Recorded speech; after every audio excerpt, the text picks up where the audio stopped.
the best worst podcast you've ever heard. And now, the Ronnie and Bo Show, brought to you by Prescott Realty.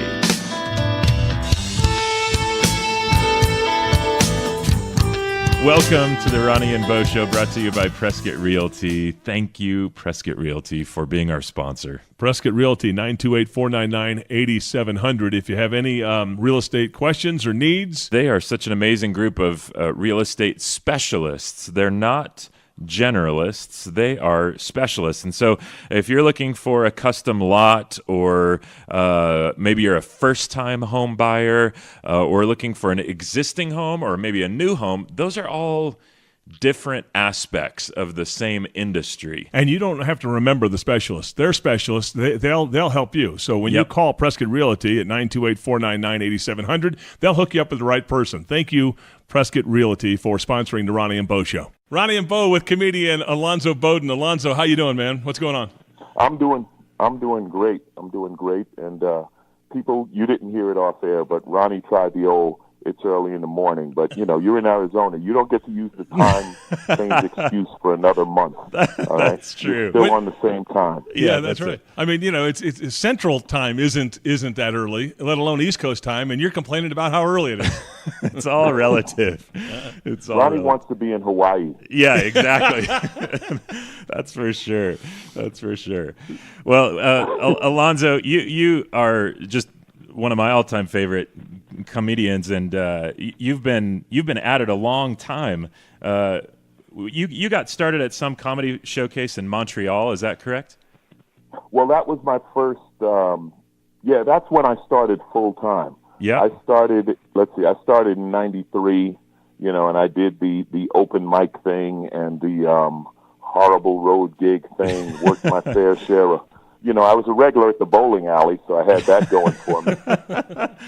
But in '97, I got invited to New Faces of Comedy at Just for Laughs in Montreal, the big comedy festival, and that's when I got discovered. That's when I got a big fat check and a development deal, and clubs started booking me. I started headlining the B rooms and featuring in the A rooms, which back then was a decent gig, and comedy started paying the rent.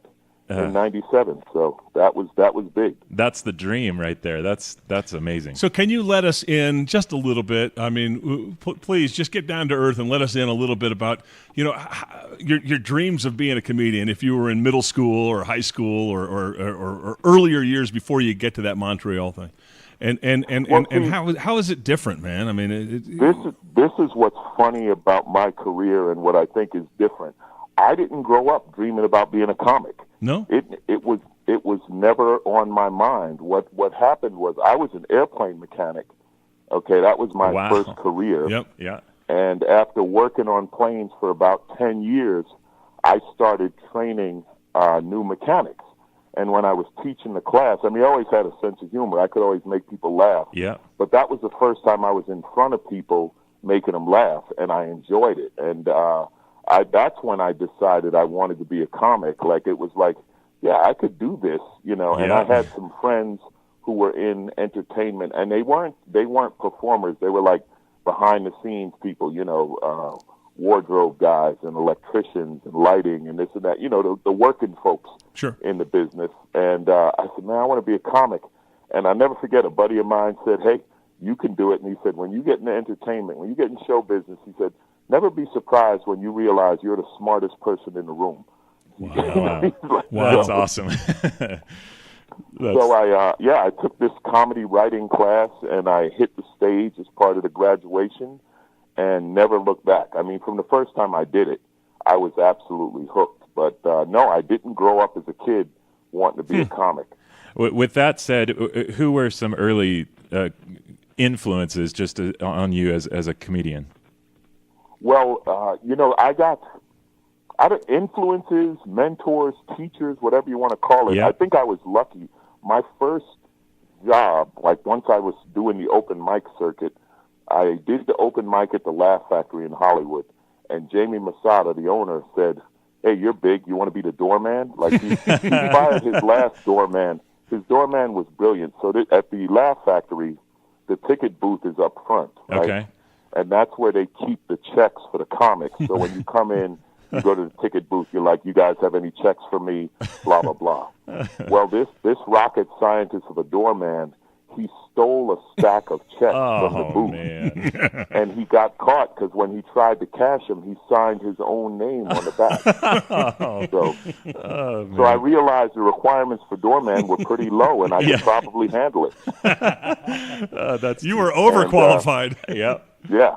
The great thing about being there every night at the door, though, was I was watching George Wallace, Dom Herrera, George Lopez, Damon Wayans. Like, these guys were in every night. You know, this is the early to mid-'90s when they were all still doing a lot of club work and stuff like that. So, yeah, I learned from the best. Rodney Dangerfield. Rodney used to drop in the Laugh Factory in his bathrobe because he lived right up the hill. Like, he lived, just up the hill. So he would just come down and, fortunately I wasn't in the front row looking up, so I didn't have that to deal with. But, you never looked up to Rodney Dangerfield. Yeah.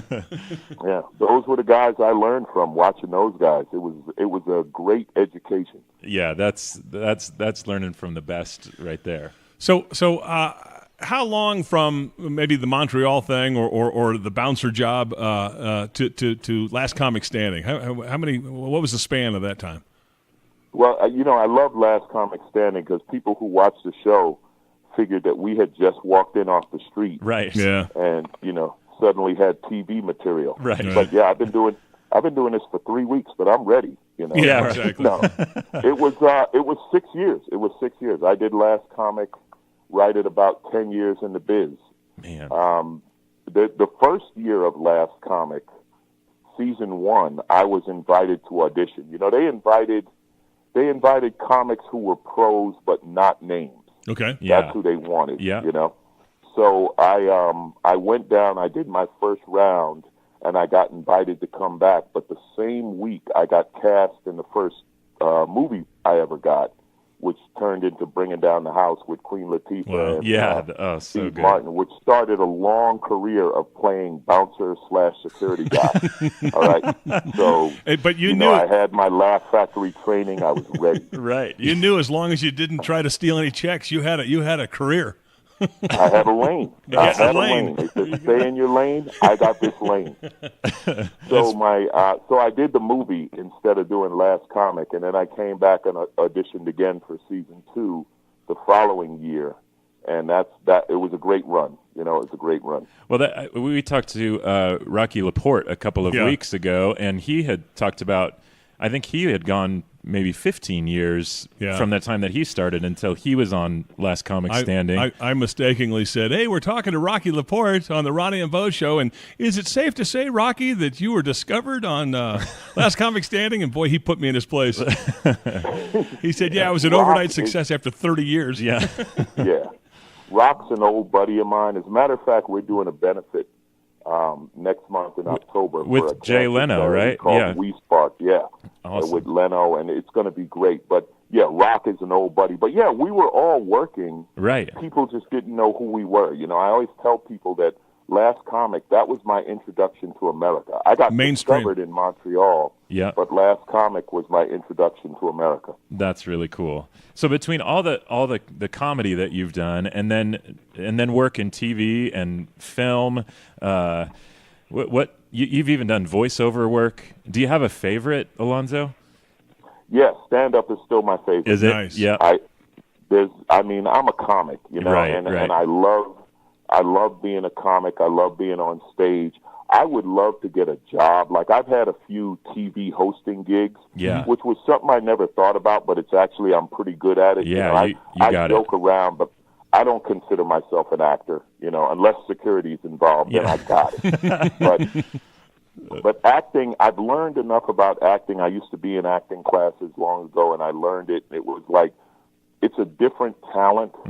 I don't even know if I'd say a lot. Some comics can easily do both, go back and forth. Yeah. But I admire people who are real actors and good actors. And the funny thing is, because my name got known in comedy, they started sending me on auditions, and I'd be in the room with guys who I recognized, guys who were real actors. Wow. And I'm like, what the hell am I doing here? I remember they sent me for a role. They were looking for a big guy to play a mover.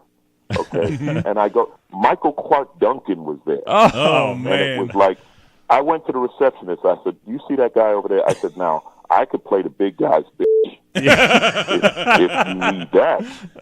Exactly. That's 6'9", 300 and something pounds.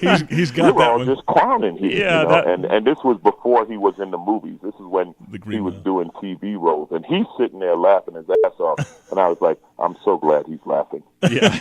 This could end badly. But, yeah, I love doing stand-up. And my favorite joke is always my newest joke. I love the creativity of stand-up.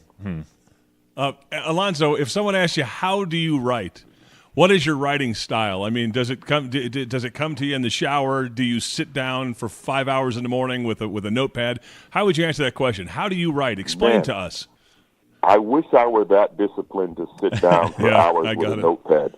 You know, I did that. You do that. Well, I did it early in my career because I had to. I had to fill time.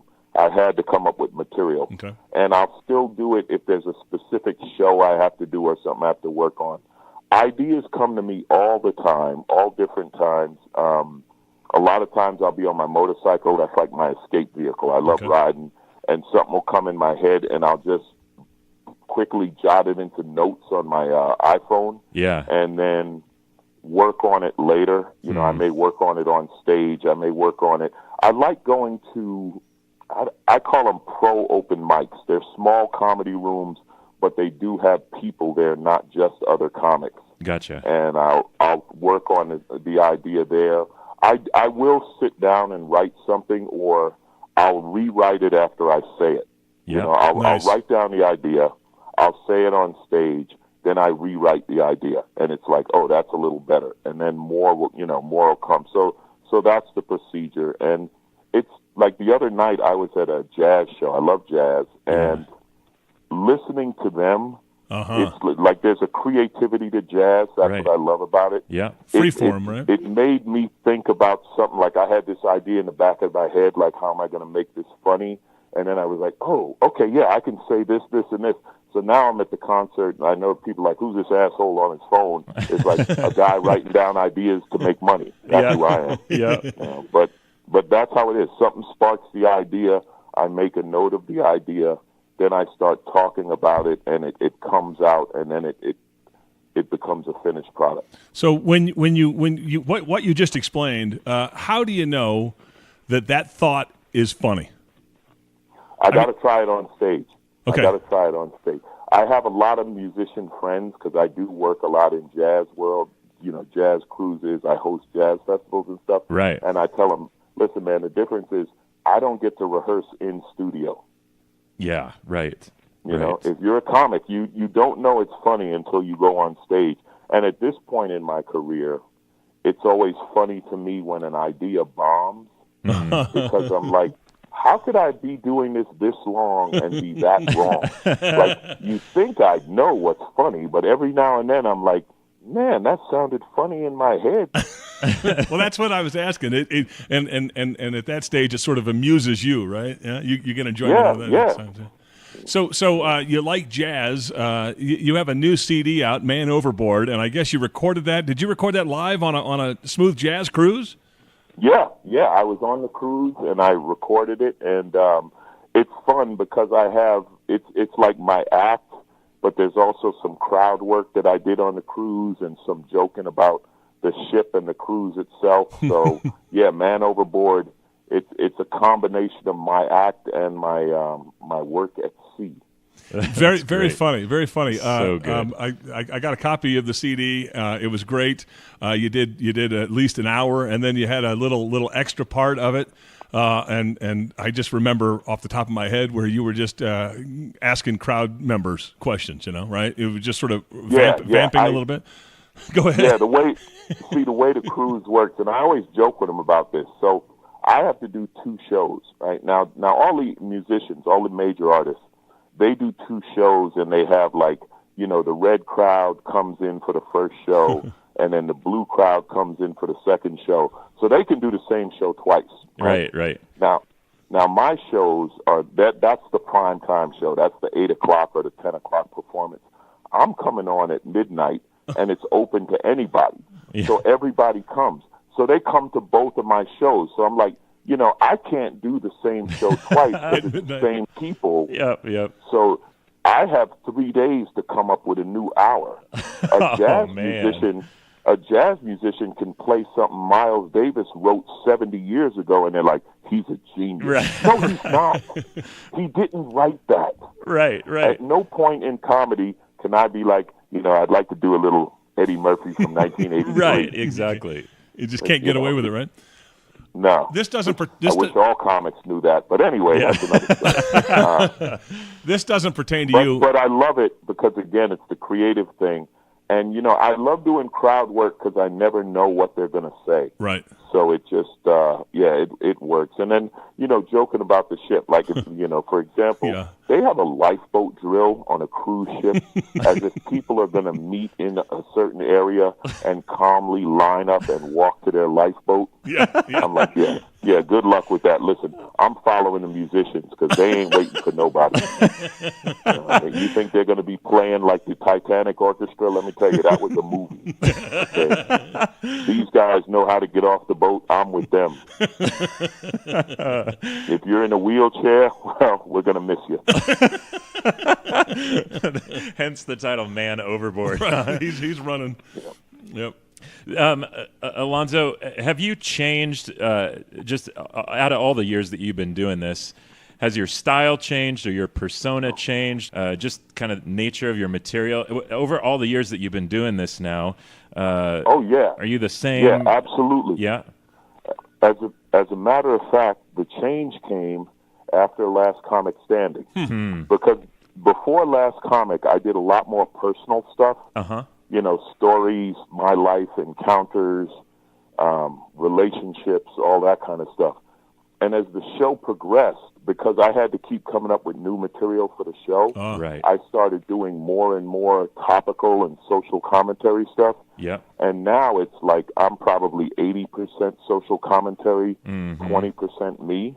Right. I started finding the world a lot more interesting and funny than me. Mind you, this was a time when George Bush was president and Arnold Schwarzenegger was governor. So it was easy. And we said, well, the government can't get any crazier than this. Right. Who knew? I know, yeah. That was the beginning of the end, huh? But, I started doing more of that, and I still enjoy that. The highest compliment I've received was a writer in Playboy magazine did a interview, a whole thing about George Carlin, and he listed me as one of the spawn of Carlin. He listed me and Stanhope and Sarah Silverman and Louis Black, and I was like, wow, I'm rolled into that company. So that's fantastic. Yeah, that was very cool. That was a high compliment, and I got to work with Carlin. I got to open for him once, and that was a blast. That's so great. I see you that way. In social commentary, he's the best there ever was, I think. Yeah. Well, I could really see your voice in that is just so important and funny because, to be able to bridge that gap between real social issues, there's so much hatred going on right now to point the issues out but be able to laugh about it. That's such a gift that you've got. I remember cracking up just to your bit on Barack Obama and Tiger Woods, just as far as newsmakers were concerned, and how high a bar now. If Barack didn't do a good job, then they'd be blaming him forever. Oh yeah. Barack. Well, they still blame him for things he didn't do. I think Barack Obama was palling around with terrorists when he was 8. Serious. He was 8 years in old the playground, trying to blow up Chicago. Or something, seriously. And I don't know if you're aware of it, but slavery, that was on him. Was that his doing? Doggone it. Yeah, that was him. That was him. Man. So it's pretty bad. Yeah, it was amazing. And like I said, if he had screwed up, there wouldn't be another black president for 400 years. Right. The man walked into office. He had to go up against pirates. It's like, we're going to start with 17th century crime and work forward. Oh man, it's no good. Well, Alonzo, you're talking to two tall, stupid white guys here, and are you asking for a bouncer job? No. But Alonzo, talk to us just a little bit about white privilege and your take on it, because I think it's a huge topic of discussion for our country, and we know you were just part of a panel discussion about this. Yeah. I just did a great panel on Dr. Phil, actually. That's great. We talked about white privilege, and the thing about it was, and going into the show, they said, "Look, we're not making this political. It's not an attack. Here's a interesting thing about white privilege, or any privilege for that matter. It's in the definition. It's like if you don't know about it, then you have it. Oh, that's you know what I mean? Yeah, yep. If you're not aware of it, you have it. Because it's just what's normal for you. Yeah. Right. So we talked about things like dealing in the business world, and dealing with the police. White people never think about this could be a bad encounter, or going to the bank or a store and being a person of color and being a suspect, or having to come up with that extra form of ID or reason to be there, or being followed around. So it's things like that. But the big difference, and this is where we have a big problem with the conversation, is when you say it, a lot of white people get defensive and say, "I'm not a racist." And it's like, no, we're not saying you're a racist. Right. Good point. We're saying that over the hundreds of years in the United States, the playing field has developed unevenly, right? So now we want to be aware that it's uneven and do what we can to make it even again. Yeah, it's not about giving up something. It's just about accepting it's this other person, Right. And then sometimes it's just funny, right? When you do get the racist examples, Right. like the guy in New York yelling at a bunch of Puerto Ricans, telling them, "Speak English. This is America." It's like, okay, first of all, they're from Puerto Rico, so they're American. Right. Yep, that's right. Second of all, they can speak Spanish and English, so they're already smarter than you. Right. So true. slow down, slow your roll on this stupid thing, and keep in mind they're making fun of you in 2 languages. Alonzo, is this something that if we just start talking about it and have the conversation, is that the best place for us to start to gain traction on this? Because then you realize it's real, right? Right. It's like anything. It's like recovery, okay? Yeah. And let me tell you about recovery. I got 30 years clean and sober. Congratulations. I made Amazing. the mistake. Well, I got sober before it was a thing. Now, had I walked off a last comic standing into celebrity rehab, I'd be too famous to talk to you 2 clowns. Right? Yeah, No, my time Already was off completely, But anyway, I'm a friend of in Bill. anything. I'm a friend of Bill W. So congratulations on your work in recovery. Thank you. Yeah, Thank fantastic. That's huge. That's bigger than a lot of things in life. Thank you. It's a big part of where comedy came from. But my point being that to fix any problem, you just got to acknowledge there's a problem. So if we as a society acknowledge there's a problem, then we can start working on it. If we could talk about it without saying it's an attack or anything. And then you have the ridiculous things like the Colin Kaepernick thing, right? Where it's like, okay, I'm taking a knee to protest, to bring attention to an inequality in the justice system of the United States and police violence that is not being prosecuted or acknowledged. Oh, well, you hate America and the flag. What? Wait a minute. Yeah. Wait, let me say this again. Racial inequality. What about the troops? Okay, I can't talk to you anymore because I said A and you heard K. Yeah.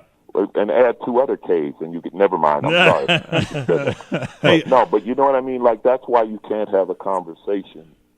And the fortunate thing, and I think the Nike ad campaign showed it, right? When Nike put him as the face of the campaign, sales went up completely. The vast majority of people are on the right side of history. The problem is the idiots get the press, right? We live in that's true.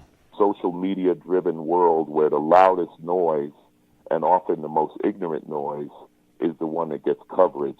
Right. Yeah, I said that to the White House. Yeah. Anyway, Never mind. I'm not even going to go into that. That's a whole nother show. But, but you know what I mean. It's so the people, people spoke with their wallets, right? And at the end of the day, it seems like, people are kind of conscious of this and good with it, Yep. Yeah. So Alonzo, congratulations on your new CD, Man Overboard, and congratulations on all your success. What a great life you have, and we are so thrilled that you are so successful, and we just love watching your success and love listening to your comedy and watching your videos and checking you out on social media. AlonzoBodden.com. Do you ever have to? We were talking to, who were we talking to? Tom Dreesen. Yeah, we were talking to Tom Dreesen, and he said, go to my website, TomDres, only one S. Do you have anything with Bodden? Do you have to explain that to people? Yeah, it's spelled Bodden. Right. And I know the correct English phonetic spelling would be Boden, right, or pronounce it Bodden. And I always wondered about that. And then it was explained to me. Okay, my dad was from Honduras. My dad's from Central America. Okay. So to all the people keeping track, not only am I black, I'm also an immigrant. Like, my dad was an immigrant who became a naturalized citizen. So I'm allowed to talk about everything. Yeah, exactly. Okay? I qualify on all counts except gay. I got nothing against them. I just want to know how come they got June and we got February. They got a better month. Why? I want to know why. But anyway. AlonzoBodden.com. He's on Twitter. He's on Instagram. Go ahead. Yeah, the reason it's pronounced Bodden is because in the islands, that's how they talk. Yeah, Bodden, man. That's how they beautiful. talk. Awesome. They use that accent, so that's where the pronunciation came from. So to all the English majors who tell me I spell my name wrong, nothing arrogant about that, right? Oh, man.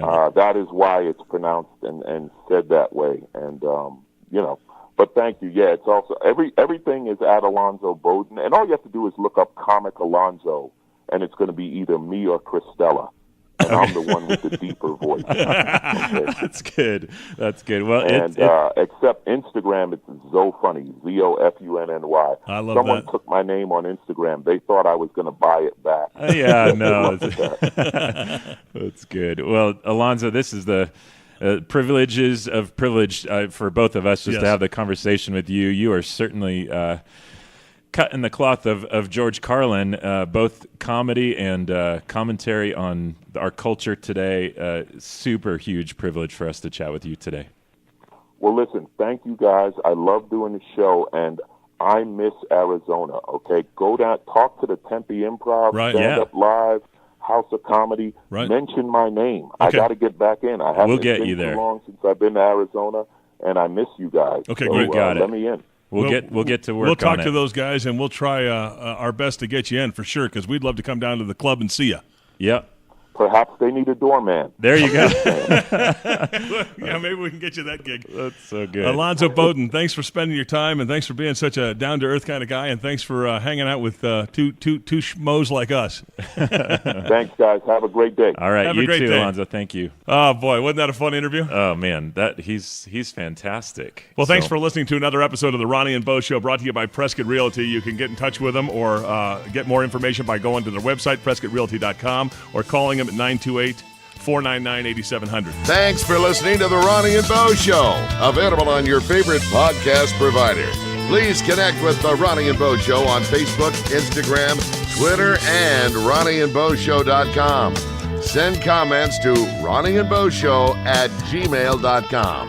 This is your announcer speaking. I'm Shotgun Tom Kelly.